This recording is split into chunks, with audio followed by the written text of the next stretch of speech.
So one of the things we need to be aware of is what is it that we're trying to achieve? Well, there are well-known types of marketing funnels or market and brand awareness funnels out there, and we definitely want to pay attention to this. You'll notice that the top piece of any marketing funnel or any sales funnel becomes an awareness of your brand, of your product, et cetera. And then from there, we move into piquing our customers or potential clients' interest. And this doesn't have to be a product. It can be a thought process. It could be a series of changes within an organization. But next, we want to give people things to think about or look at as they're considering the purchase. And then at the very end of the day, what is their buy-in? What is it that we're looking to get them to do?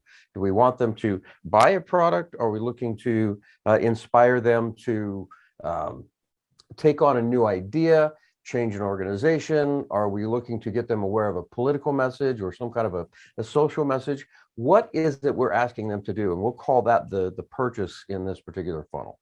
So one of the things that we're looking for, of course, is brand awareness and brand promotion. But again, let's try to separate the thought that it's a physical or a tangible product. Anytime we're asking somebody to do something, we're selling them on a concept. And so these steps are all a piece of that.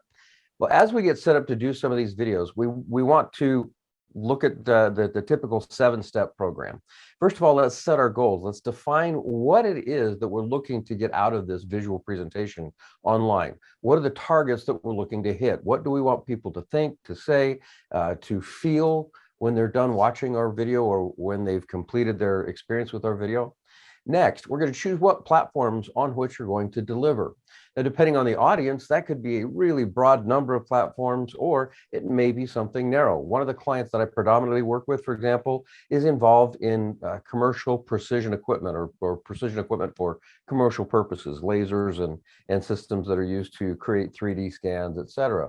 And so their particular platform, Instagram and Snapchat and TikTok, are definitely not part of their world because the people that buy their products don't pay attention to those particular types of social sites.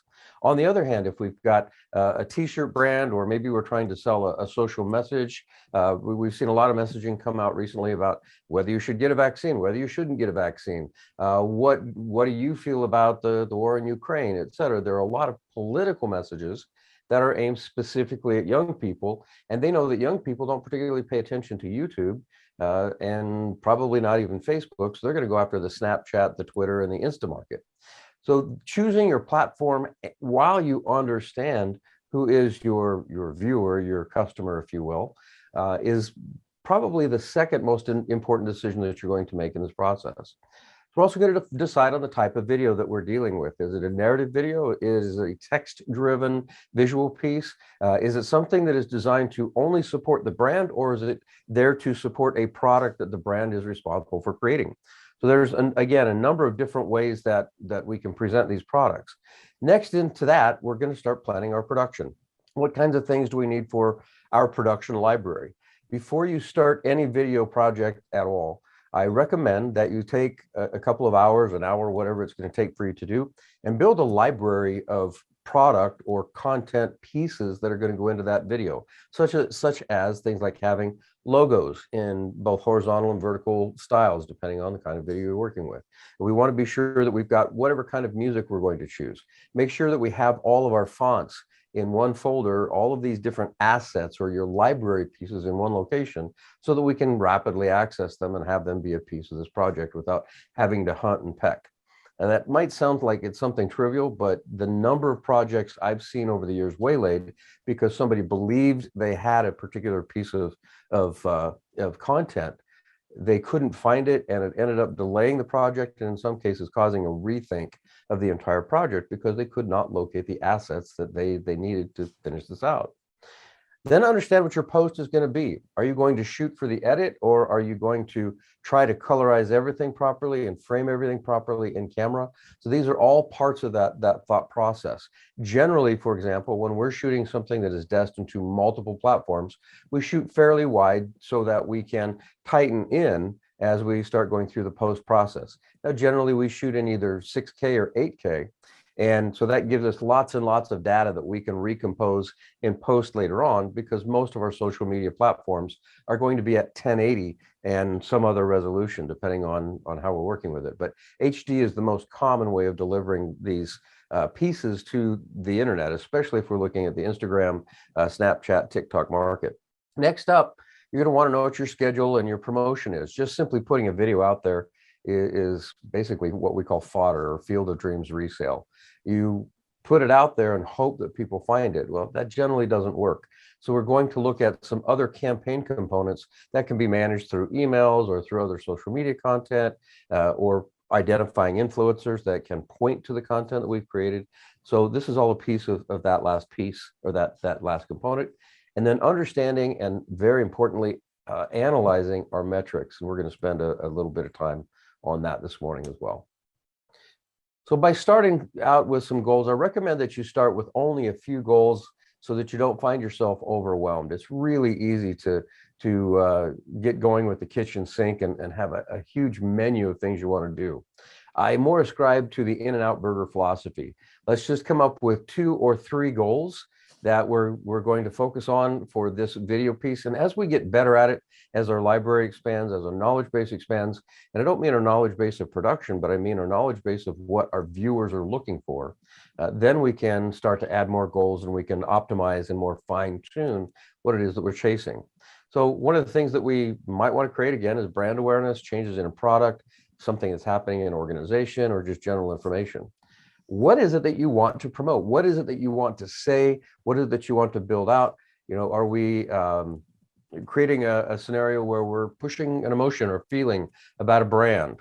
Some of you might be familiar with Mark Wahlberg's new t-shirt company called Municipal. They sell hats and they sell t-shirts, but from their perspective, they're selling a lifestyle. So they are selling on an emotional need rather than selling something that is really tangible. It's more a sense of belonging to a community. Are we selling a lifestyle product, or is there a personal benefit to the product that we're selling or presenting? And last but not least, are we pushing through a thought process and a political message, maybe an environmental message? All of these things are going to create different approaches, but we need to understand flat out what we're doing before we get going.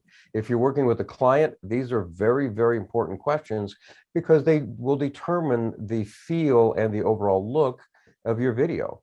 So what platforms are we going to shoot on, or are we going to shoot for?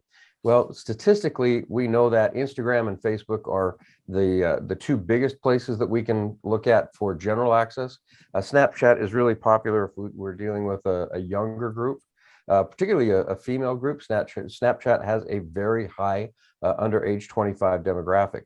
So we're going to want to know, again, where our clients are, or rather where our customers and our viewers are going to be found, and how we can best set ourselves up with our customers there. Jennifer, if I could get you to spotlight me and mute your video, that would be terrific. Your green screen keeps coming and going there. Outstanding, thank you. So next up, we're going to get into some of the production sides of things. Let's think about our camera settings. Now, today we are outputting to multiple locations, or we're outputting to different platforms that we're working with. And so one of the things that we want to do is shoot as much as we possibly can, so that we can repurpose this video in a number of different locations. We're going to go through and look at a couple of those masters here in just a moment, but a couple of things you can do if you believe you're going to be repurposing, or even if you want a master. Shoot the highest resolution as you possibly can, and shoot in P60. So by shooting at 60 frames, this allows us to extract a wide variety of different outputs. So for example, when we're dealing with 60 frames, we can output 24p, we can output 25p, we can output 30p. We can even kind of output 40p if you really wanted to do that, but not very many people would. But the 60p allows us a great master program or master platform in which we can use. If you are going to be shooting for both YouTube and say Instagram, you might consider shooting with 2 cameras. You might consider shooting with a cellular device, or rather a cell camera or a tablet, alongside your standard production camera. There are some benefits to shooting those alongside each other, and we'll look at what that might be in just a moment. Next up, if we're shooting for high definition, in other words, we're going to be acquiring in HD, we want to always shoot for H.264. H.264 is designed for HD and lower resolutions. If we're shooting anything larger than HD, we want to use H.265. So if we're shooting it in 2.7K, if we're shooting in 4K, 6K, 8K, then we want to be capturing in H.265. This might bog down your system a little bit, but be aware that you lose a lot of video quality, and it's hard to push around pixels when we're dealing with 264. 265 is much more robust. Most of the 265 systems out there also offers the benefit of 10-bit, which means we can do a lot more with color punch or color correction if we have to later on. And then last but not least, most of our systems are going to be, our programs are going to be delivered in HD. Now, when we're dealing with cinematic aspect ratios, in other words, 16:1 or 1:2:3:5, 1:23, so forth, we're going to have a bunch of different resolutions that we're going to be delivering in. So here I've got a couple that are set up for Instagram. You can see here that 1080 by 1080 is a very common platform. We can shoot in standard 4K or HD and deliver in this 1080 by 1080. It's not a problem. It just means that we'll be doing a fair amount of work with cropping and in post.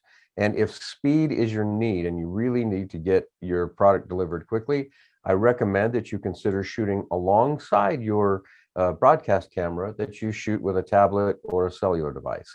Yeah, it's twice the work because you have twice the camera. There are, two cameras.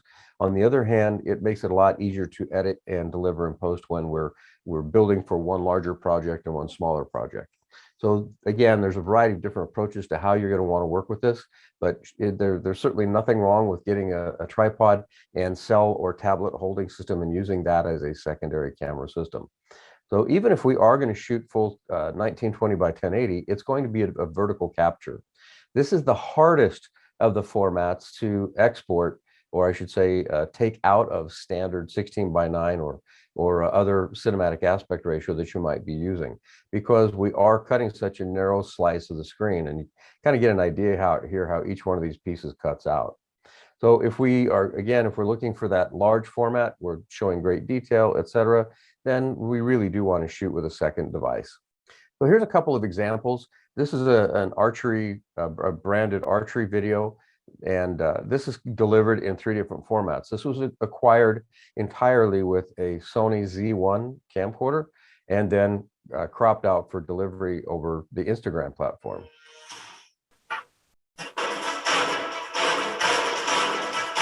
Notice how everything is really heavily drawn to center frame. So there's nothing that's happening in the outsides. Now this was, while you're not necessarily noticing it, the way that this is cut together, there are several different pan crop pieces that are moving across the screen as we're cropping out the extra 1080 data. Same thing here.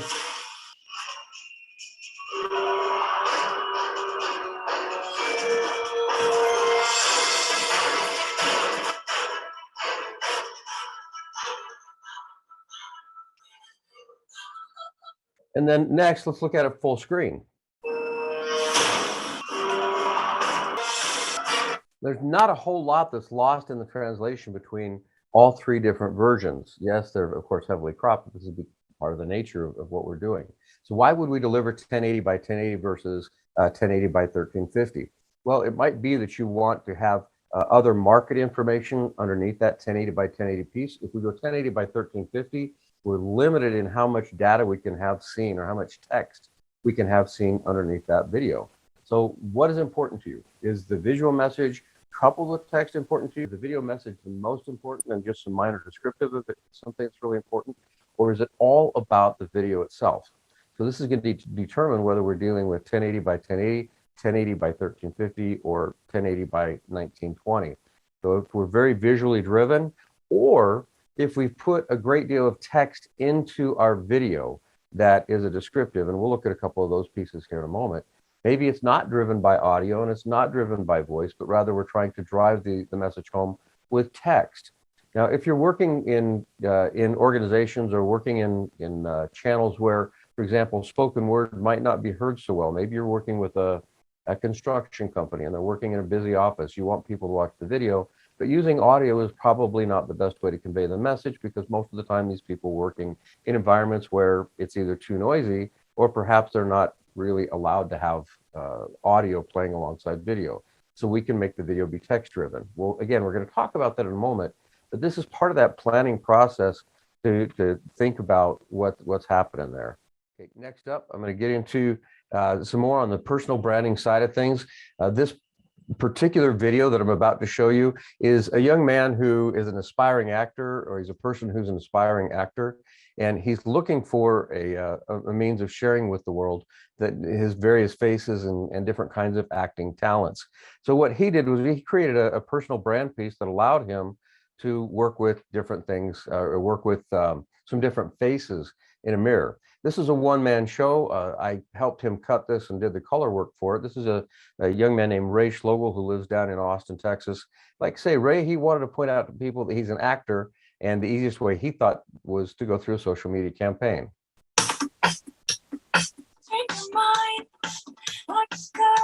Whoops.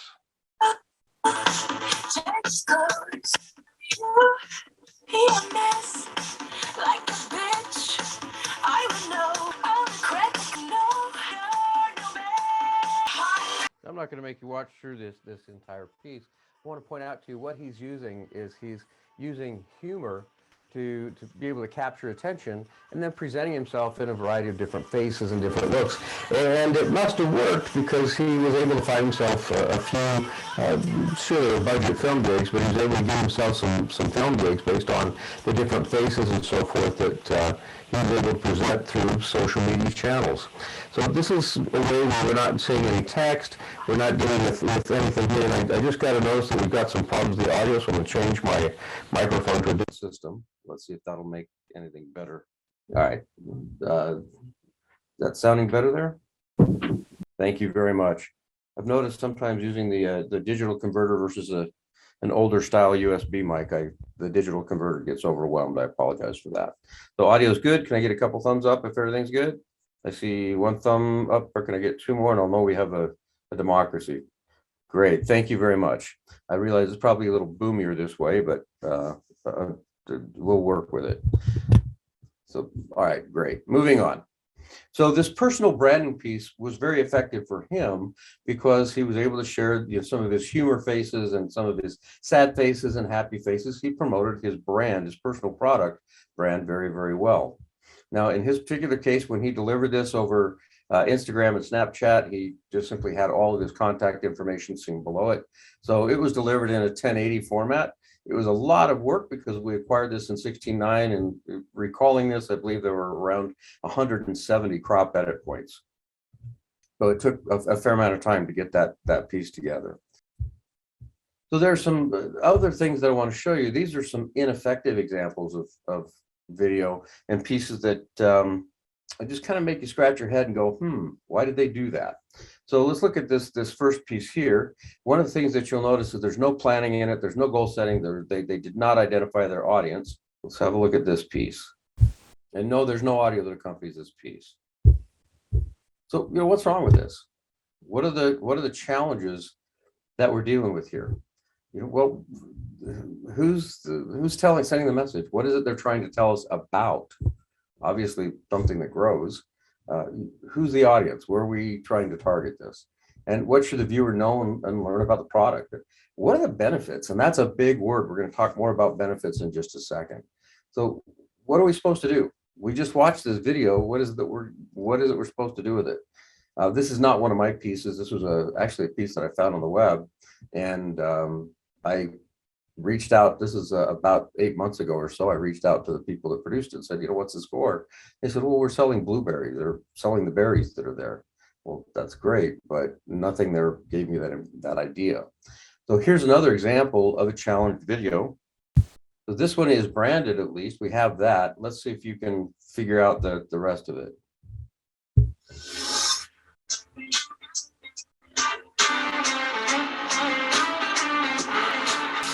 Yeah, why don't you go ahead and put in the chat what you think this video. I'm going to skip toward the end here. This is an actual marketing piece. I fast forwarded, I rewound all the way. Let me get back to the very end here. Here's the tail end. So I am saying it's a drone company. It's a movie showing the drone's ability to be a drone, maybe something to do with railroad maintenance, etc. These are all, these are all really good answers, and unfortunately, none of them are accurate. But it's not unfortunate because you don't know what's going on. Isn't it the video's responsibility to tell you what you should understand here? So this is presented by a company that sells precision equipment, laser measuring devices. And what they're doing is they're demonstrating that either through handheld scanners or through drone mounted scanners, they're able to capture data from a particular environment that can be used in a survey or engineering environment to measure different kinds of things or check things like, is there track degradation? Are the railroad ties at the proper space? Do they have railroad ties coming loose? What's happening with vegetation on the train tracks? So it's also an inspection use. There are many, many things here, but nothing came out. It was to showcase a number of different scenes inside of a Leica software called Cyclone 3DR. Well, that's all great, but how much did we have to think about, or how much did we have to dive in to really understand what we're looking at? And even if we were showing this in a vertical channel, in other words, even if we were showing this to a group of people who knew exactly what LiDAR is and LiDAR mounted on a drone is, et cetera, they still have to think, what am I looking at? Is this good video? Is this bad video? Are these measurements quality measurements? Are these measurements poor measurements? What is the sustainability and the measurability of this data? What is it you're trying to promote and sell? Well, in this case, they're really trying to sell the idea of using 3DR as a measuring tool, but how do we extract that? So in other words, understand what it is that the customer, or I should say the viewer, is supposed to take away from this. The first thing that I hear is, oh my gosh, what's that horrible music? Yeah, the music doesn't really match the genre. More than that, how could we have made this better? So we'll pick it apart for just a moment. I'm going to take this back and run pieces of it through one more time. I promise I'm going to get rid of the audio so that we don't have to be tortured. So they did a good job up front. They branded the company. This is great. They branded the drone, one of the drones used, and they branded the software. Great. We have that. That's a wonderful thing to see, but it doesn't help us understand what we're seeing here or how it was acquired. And last but not least, what are we actually looking at? So this is what we call a LiDAR point cloud. This is not video, and it's not a photograph. What it is a series of laser returns that have been colored over. But how are you going to know that? And the point is, this really misses the mark. So we don't know who this video is for. We don't know who it represents, and we don't know what the viewer should learn about the product. So this is unfortunately a fairly common presentation, because what happens, and this happens in our industry every day, all the time, I've been guilty of it myself, we assume that people watching our content have the same knowledge in their head that we do. We assume that they understand things from our perspective, when the fact of the matter is they just don't. So it's very easy to get caught up in your own head, and it's even easy for your clients for whom you are producing this video to get caught up in their own heads. And I'll give you a great example of this. We were doing a piece for Wells Fargo Bank a number of years ago, shooting in San Francisco, and one of the chief officers in Wells Fargo was doing an interview, and he was using all kinds of terms and nomenclature that none of us in the production side of the organization understood. And just because I didn't understand it means he wasn't speaking right. But I did step off to the side and I asked one of the other chief executives that were there to be interviewed, hey, can you tell me what this word means and what that word means and so forth? And she made a little bit of a wrinkly face and said, well, we really shouldn't be talking like that because our shareholders don't understand these words either. This is more internal lingo speak. So we did go back and we modified the video so that he was speaking in more layman's terms. So if you don't know the market, make sure you're asking questions and understanding what is your client might be saying in a talking head environment. Which brings us to what is most important. People don't buy features. We see all kinds of spec sheets and feature sheets and different things like this come out for marketing. And this is definitely a wrong-headed, wrong direction thought process. People don't buy features. They don't buy specs, and they don't buy exactly how you do something. What they want to know is what's in it for me. Remember years ago, we had the Wendy's commercial with Clara, the little old lady that was in the Wendy's stores all the time. She's a grumpy little old lady, and she'd say, "Where's the beef?" That's what people care about. We don't talk about bun burgers and pickle burgers and cheese on a bun and so forth. We talk about a hamburger. We're concerned about the meat. And so really what we want is the meat of whatever the product is. And that question that you should always be asking yourself is, what's the benefit of the message I'm trying to convey?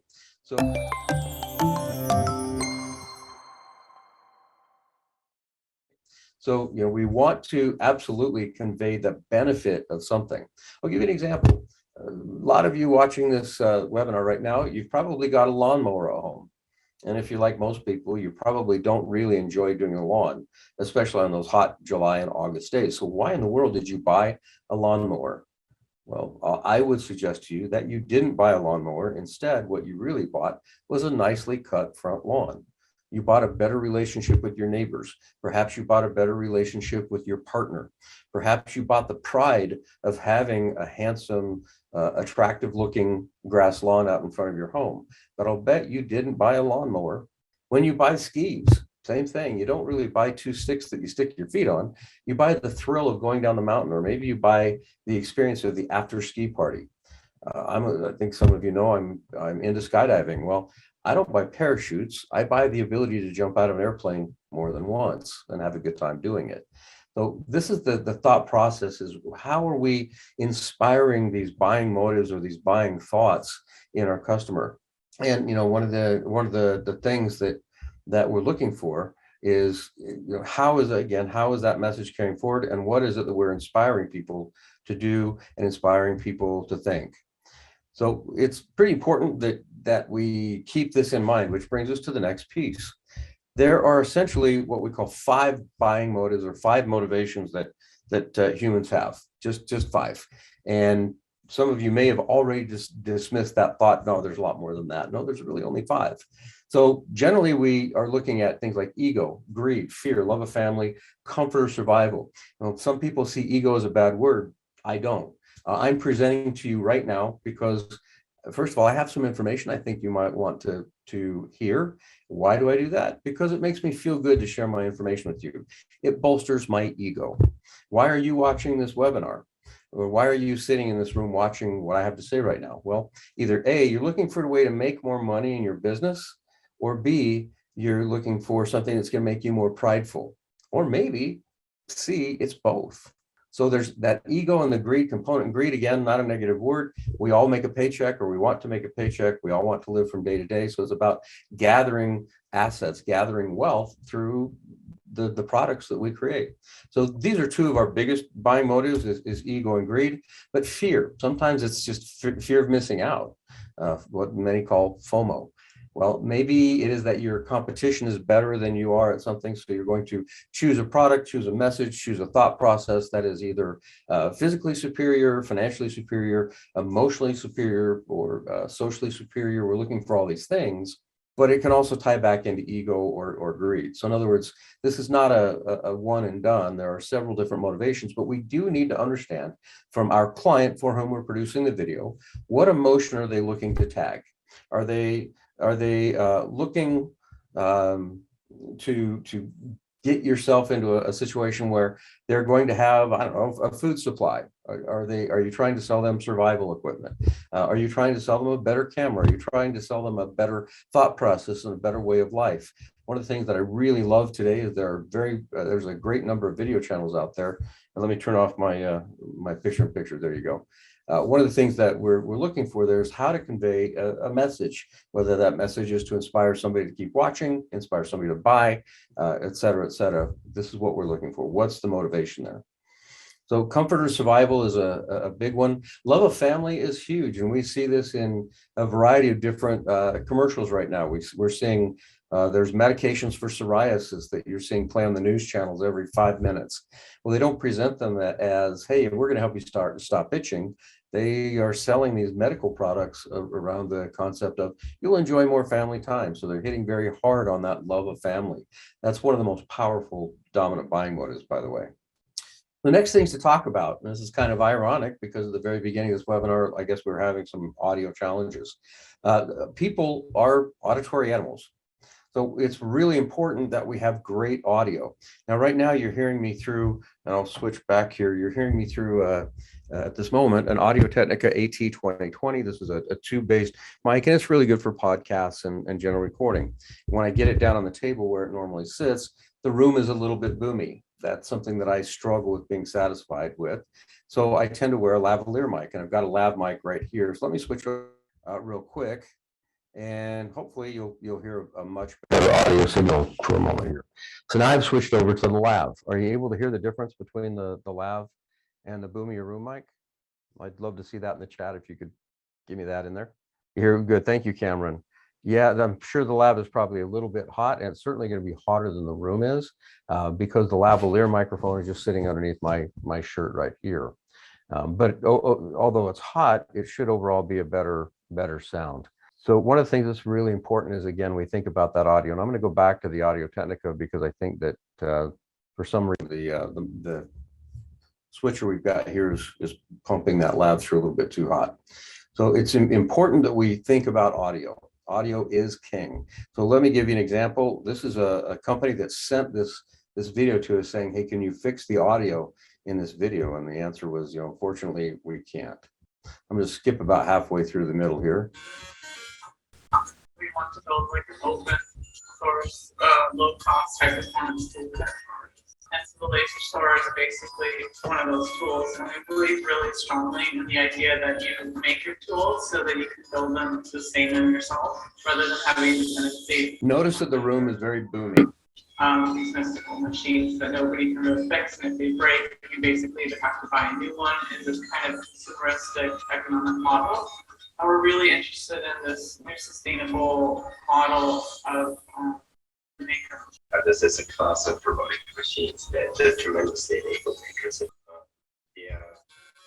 Now, in this case, there was nothing that we could do with the audio in this video because it was very boomy, and the speaker was a long way away from the microphone. So it's something more akin to, if I just even step back I'm roughly 1.5 feet away from my microphone now, you can hear what's happened to my audio.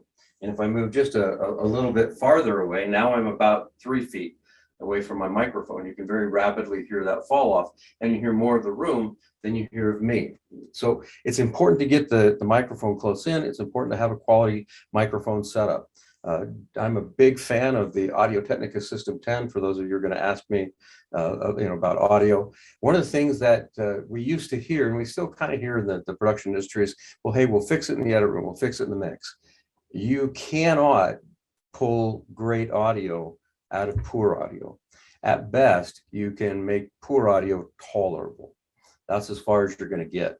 And humans, being the auditory animals that they are, we will dismiss immediately a video when it's got bad audio. It's just part of the game. Now, back in the early days, and I'm talking about the mid-1990s, we would all gather around and we'd open up a real player, and we'd be okay with postage stamp video as long as the audio was good. And so back in those days, we were outputting 8-bit audio, single channel, monophonic, and generally we cut off the bottom end from 100 hertz down, and we cut off the top end from about 8,000 hertz up. So we narrow the bandwidth of the audio so that it could fit in that really tight pipe. So it's really important that we get this audio in and have high quality audio, no matter what it is. Let's move on here. I'm starting to get a little bit behind. So ask yourself the question as you're planning: who is the audience, and what is the motive that you're looking to touch? We've already roughly touched on this. What about our branding? Is it a personal brand? Is it a product brand? Have we thought about benefits versus features? And when we're dealing with marketing departments in various organizations out there, they will tell you what the message that they want to present. Now, if they're good marketers, they understand that they should be speaking about the benefits of their product. Where's the beef? What's in it for me? It's not very common we run into that, and especially with some of the younger marketers that we see out there just coming fresh out of school. They've learned some really great things in school, but one of the things they haven't learned yet is why people buy. And again, I keep saying buy as if we're referring to a product. It can be any number of different things, tangible or intangible. So we want to speak about the benefit of doing something this way, or we want to speak about the benefit that they're going to get if they buy this particular product or this thought process. Then we need to make sure, again, we're planning that delivery platform. It's really important that we capture that delivery platform that you're working with. And I just saw a chat come through there. Thank you, Jennifer, for putting the Audio Technica 2020. I'm also using the Audio Technica System 10. It's my most common wireless lab that I use. And then next to that, the AT899 that she's got listed there. So these are just all tools that I work with. I do tend to work with Audio Technica tools a lot. And I'll just leave it for that so that we can keep rolling through.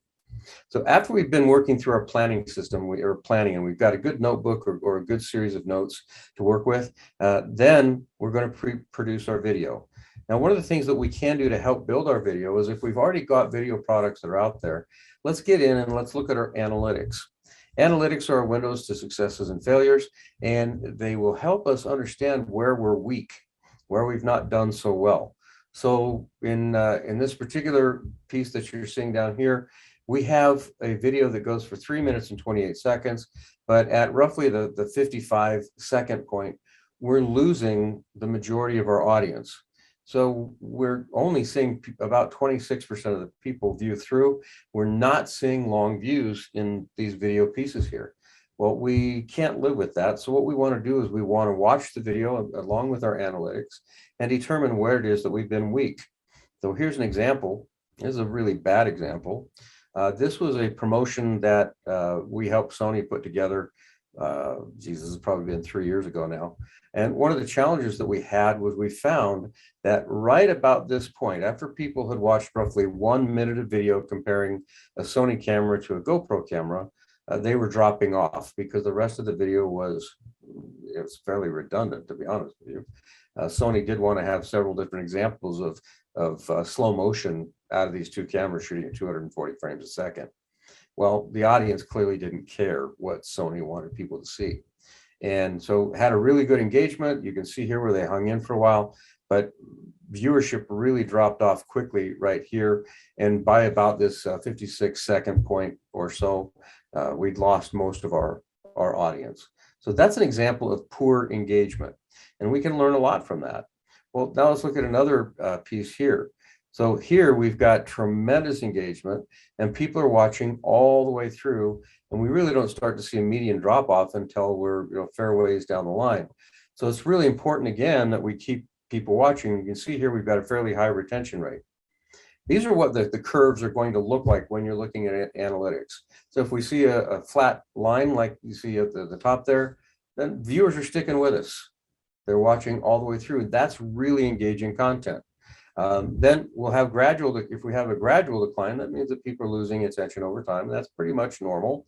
Most of our videos that we're playing, we will have a taper off. What we really like is when we see spikes like this. What we can do in these spikes is we can analyze what happened right here. What happened right here? Well, generally people are rewinding most of the time. And so if we can rewind it, then and people rewatch, that means that we touched on a particular nerve. That's a good thing. And then next, if we see these kinds of dips, and we see these types of dips frequently in talking heads kind of scenarios, it means people have gotten bored looking at what they're looking at, or they've gotten tired of listening to what they're listening to. And rather than abandoning, they skip ahead. Maybe it's important information. They are engaged with the information, but they don't like the way that the presentation is working. So these are just a couple of things that we can look at here. I did not, my picture got in the way there. Thank you, Nancy, for pushing that through.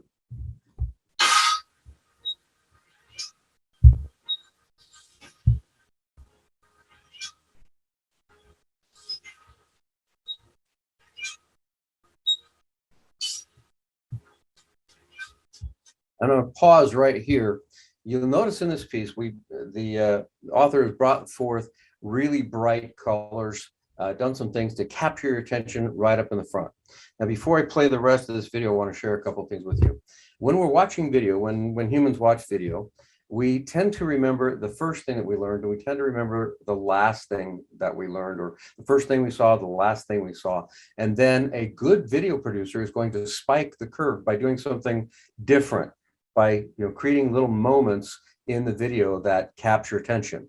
It's a refocus moment. It's a time to take the viewer out of the mindset they're in for, say, the last 15, 20, 30 seconds and popping them into a new view, something to re-stimulate their brain. Well, this young man that you're about to see here has done exactly that in this video. And for what it's worth to those of you who are watching, this young man has a channel on YouTube called The King of Random. When I first started working with him at the National Association of Broadcast Conferences, this is going back almost 15 years now, Grant was a pilot flying for Delta Airlines. He wanted to build a YouTube channel that had something to do with basically DIY stuff. So if you know who Mark Rober is, he's very similar to Mark Rober. He builds really interesting things with science as a huge DIY guy, but he creates interesting things like how to make a batarang at home, etc. Well, I'm telling you all of this because when we first started working with Grant, he had nothing. He didn't even have a 100 YouTube channel. After working with, coming to NAB, attending conferences, just like you're watching, Grant was able to get his website up at the last look that I had. He was around 14 million viewers. And this video was made to celebrate his 1 millionth viewer. So you've seen that colorful and exciting beginning. Let's see where he takes it from here.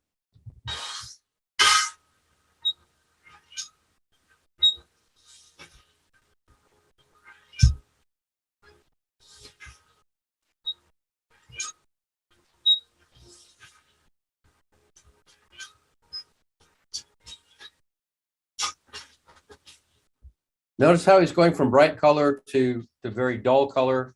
He's teasing your eye with a variety of different kinds of things, and it's very, very effective. It's a great lead up.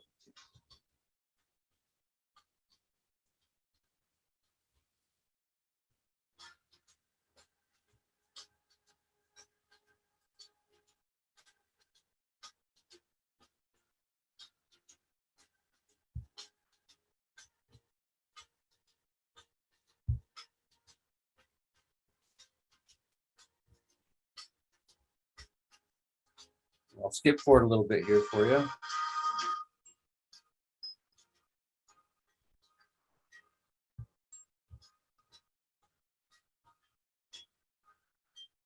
So hitting on some fun things, targeting some fun things, you'll see how he keeps popping back and forth with unsaturated to saturated colors. Hey guys, I'm Grant Thompson, and this skydive is one of my dreams coming true. I'm going to go ahead and pause there because I'm running just a little bit behind time.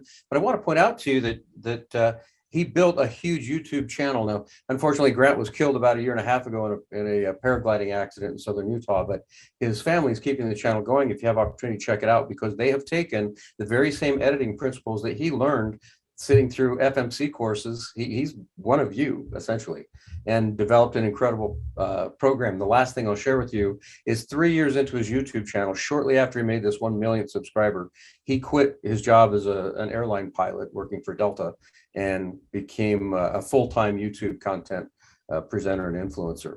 So it certainly can be done and do quite well. Moving on, we'll look at a couple of other pieces here, since I'm running short on time. This was a piece that we did for Budweiser. Yes, it is skydiving related. I mentioned earlier, this is kind of my world. Well, we created this sense of mystery, this sense of you know, what's going to happen kind of a thing. You see a skydiver putting a bicycle into a plane, you know, what's going on here? Well, this was a piece that was predominantly for Budweiser to talk about a contest that Budweiser had, and it worked well. It's got enough points, the editing's quick enough, it's very engaging, and it's unusual.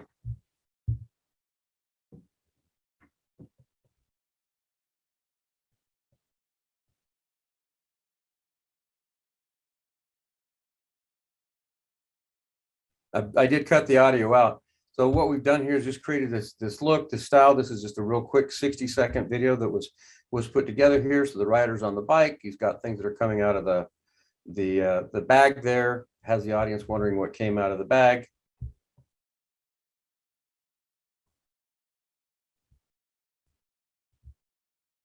And yes, the bike did hit the ground and it did survive. And two last examples.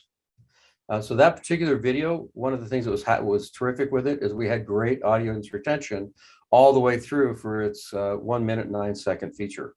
Here's another example. This is a corporate piece that we did for one of our clients, a company called Autel. This particular piece here, we needed to design for a variety of different platforms. So you'll notice that I've shot this with a very distinct separation between the subject and her computer screen. She's going to be talking about some things on her screen. Why did I separate them like this? Because this allowed me in post to create multiple outputs from this one video. Specialist here at Auto Robotics. Today I'm here to teach you how to shoot HDR photos of Evo 2 aircraft and also how to stitch them together in post-production.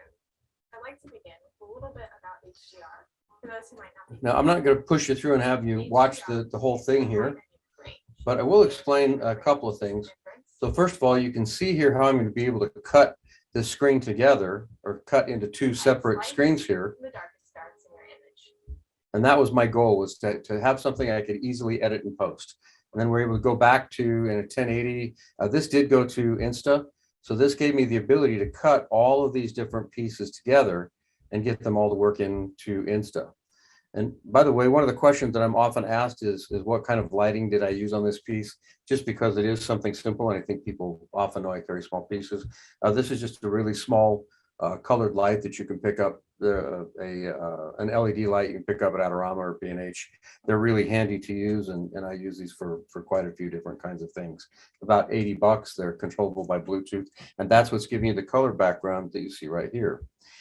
Now, for this same client, we had a piece that we had to drive forward that was text-driven only. So there's no audio or there's no speaking in this at all. This was done entirely through text. Again, notice that we're framing things so they're either in the center or they're off to a side so that we can crop in and out using one camera to completely satisfy our delivery needs. Thank you, Jennifer, for putting the aperture link. So text-driven. This is just another way that we can pretty easily bring information forward. So here's some real quick do's and don'ts. First of all, we want to be sure that we're engaging the viewer in the first 12 to 15 seconds. Do something that's unexpected or something that's colorful, something that sounds loud to gain an attention, maybe to use some moving text, or something that's just overall really interesting. Change up the pace, the colorization, the messaging every 15 to 25 seconds. These are those spikes that I talked about in between the primacy and recency. We want to make sure that we have a clear information at the end. What do you want the viewer to do? Do you want them to call this phone number? Do you want them to go to this website? Do you want them to click over here? Do you want them to move over to the next subject or the next piece that's in the video series? What is it you expect? And make sure you define that clearly. That does not have to be in the video. You can put this information in the descriptors that go down below, but it does need to be tied to the video. Additionally, put any other information, links, actions, etc., that will help continue that engagement. For example, here on this webinar, one of the things that's a great benefit to me is I have a moderator in the background providing you with all of these different links to products. That helps you figure out how to do some of the things that you're seeing. So this is just another engagement point, and this is what we're trying to do, is engage our customers. And then last but not least, make sure you learn from those video analytics. Play the video back while viewing the analytics, and you'll discover precisely where your errors are being made. Your viewers will help you by helping you to understand where your failures are, whether they're actual failures, or maybe it's just put together in a way that people don't care for the way that it was presented. Don't be offended by it. It just is. It is what it is. Make sure that you don't use single camera shots, even if you're just shooting a talking head. Either shoot at least 2 angles, or use creative editing by cropping in post to keep that talking head at different depths of field or at different focal lengths. That will really go a long ways to keeping engagements there. Don't forget watermarks. Let's make sure that we're having watermarks, bugs, logos, etc., to identify a product. Now, that if you go step back to that LiDAR video, yeah, we had the 3DR logo in there. Did anybody watching associate that with Leica? Probably not. So we want to make sure we've got great audio. Never let audio be a last thought. And then last but not least, make sure that you're paying attention. We do not want to ignore analytics on our video channel, because this is the way that our customers are voting with their eyeballs. So they'll help us understand where our challenges are. So here's some information about how you can find me. I'm gonna go ahead and wrap up with this particular slide here. We've got a moment for a couple of questions. If somebody's got some questions, I'm here to answer them for you. Go ahead and put them in either one of the two. Yeah, so one of the questions just came forward is, do I suggest that you shoot wide and then crop it down for platform? I do that. One of the things that you want to think about in your pre-production is explain to your client what you're going to do and how you're going to frame a couple of shots. If you can separate your screen essentially into 3 elements, or think of your screen in 3 elements, that goes a long way if you know that you're going to deliver to multi-platforms. So if you know specifically the platform you're shooting for, if you're shooting for 1, maybe 2 specific platforms, then of course you're going to shoot for that. The one thing that I will tell you is when you're cropping or when you're producing, you want to be as close in to get some good depth there. Fill the screen, because remember, people are watching on their cell phone, so they want to see that screen filled. They don't need to see a lot of negative space. So if you know where you're delivering, shoot for that. If you don't know where you're delivering, shoot wider and then crop into it. If you can shoot at a high resolution, such as, again, 4K, 6K, that's great. And that allows us to really crop in without any resolution. Mary, you're asking a question about what do I think about the second shot being a shaky cam or a handheld cam on purpose. There's nothing wrong with that. Years ago, we would say avoid that like the plague, because compression systems for the web couldn't manage shaky camera very well or handheld camera very well. But today, the compression tools that we have are excellent. We have near broadcast quality over the web at very low bandwidths today that we didn't have 5, 6, 7 years ago. So there's nothing wrong with using a shaky cam if you're trying to create that sense of gritty or earthy or homespun kind of a thing, or to create that intimacy, that familiarity that goes along with using a handheld camera.